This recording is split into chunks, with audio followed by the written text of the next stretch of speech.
Pour illustrer ces propos, commençons par une étude de cas. Dans cette situation, les dangers sont nombreux.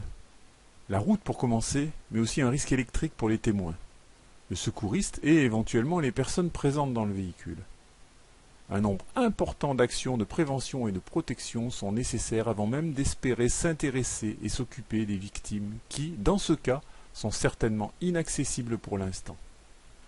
Il faudra sécuriser la circulation, éviter le suraccident par électrocution, des témoins, etc., etc. Dans ce deuxième exemple, le secouriste est directement exposé à un risque important s'il respire dans la pièce. Impossible de faire du secourisme et de s'occuper de la victime sur place.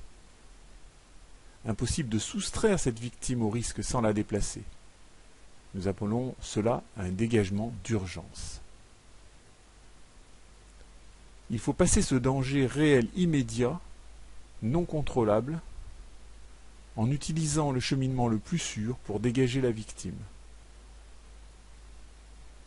La sécurisation de la zone sera la tâche la plus urgente ensuite.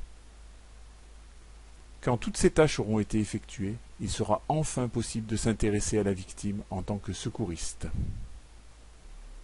Les situations sont nombreuses où une protection est nécessaire. Le dégagement d'urgence, il faut le rappeler, est quand même une action grave où on mobilise la victime au risque d'aggraver son cas.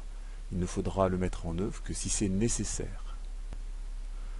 En résumé, il est important de réfléchir avant d'agir, d'identifier les victimes, les personnes menacées, et puis d'atteindre le résultat qui est de supprimer ou dégager le danger de façon permanente. Si ce n'est pas possible, on écarte la victime en la dégageant.